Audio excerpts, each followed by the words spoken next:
NTPC के exam में पूछा गया कि मदन के पास कुछ कंचे थे, यदि वह उन कंचों को 32 बच्चों में बराबर बराबर बांटता है तो 4 कंचे उसके पास शेष बचते हैं, और यदि वह उन कंचों को 41 और 48 बच्चों में बराबर बराबर बांटा होता तो उसके पास 13 और 20 कंचे शेष बचते।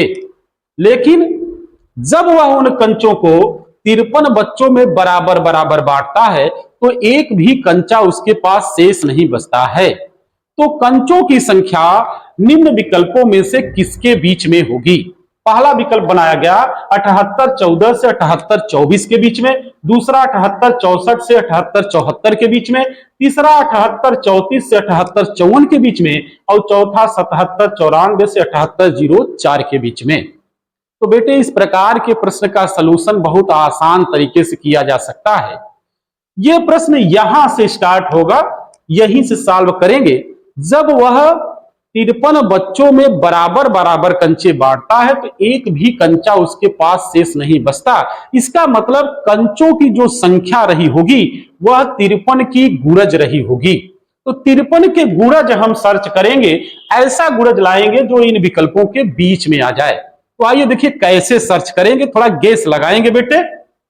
यहां पे 53 का अगर हम 100 गुणज रखे, अर्थात हर बच्चे को यदि 100-100 कंचे दिए जाएं, एक गेस हम बता रहे हैं, तो कंचों की संख्या 5300 होगी। लेकिन ये संख्या आप देखिए ये 78 से स्टार्ट हो रही है, तो थोड़ा बड़ा गुणज लेंगे। तो आइए बड़े गुणज में चलते हैं। इसी प्रकार आप सर्च कर लेंगे, 150 का गुणा कर देंगे।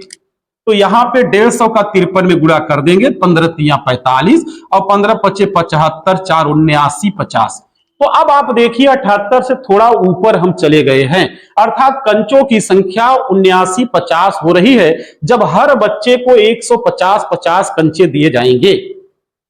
अब यहां पर ये 78 के नजदीक आने के लिए इसके पहले वाला गुणज हम सर्च कर लेते हैं। यहां पर 149 से गुणा कर देंगे।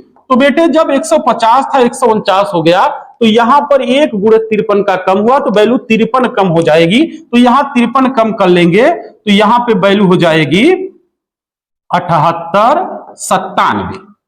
ये वैल्यू 78-97 हो जाएगी।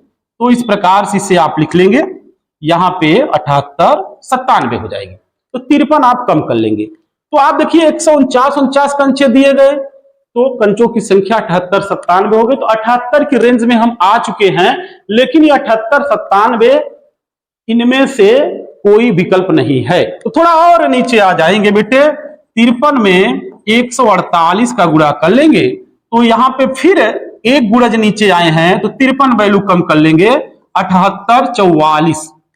अब आप देखिए जो 78-44 कंचों की संख्या है ये रेंज में आ गई। किस रेंज में आ गई? यहां आ गई, तीसरे वाले विकल्प में, 34 से 54 के बीच में। तो इसका मतलब यह हुआ कि वह हर बच्चे को 148 कंचे दिया होगा। कुल 53 बच्चों में 78-44 कंचे उसने बांटे। तो एकदम आसान सा प्रश्न है। अब इसके नीचे का अगर हम गुणज रखेंगे बेटे, तो इनमें से कोई भी विकल्प मैच नहीं करेगा। आप देख भी सकते हो 53 में अगर हम 147 का गुणा कर देंगे तो यहां पर 77-91 वैल्यू हो जाएगी, जबकि 94 से यहां पे शुरू हो रही है। तो इस प्रकार से हम देख रहे हैं जो हमारा आंसर होगा वो 78-44 होगा।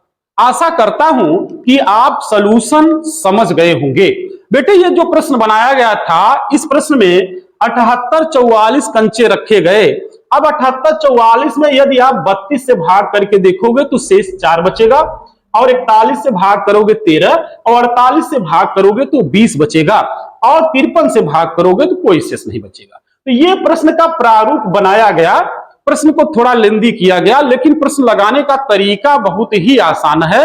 एकेडमिक जो टीचर पढ़ाते हैं वो इसको बहुत जल्दी समझ लेते हैं और इसके सलूशन तक पहुंच जाते हैं, इसीलिए यहां से इसका सलूशन स्टार्ट हुआ। तो आज की क्लास में इस वायरल क्वेश्चन के विषय में हमने बताया। यदि आपको अच्छा लगे तो वीडियो को लाइक कर देंगे और शेयर कर देंगे।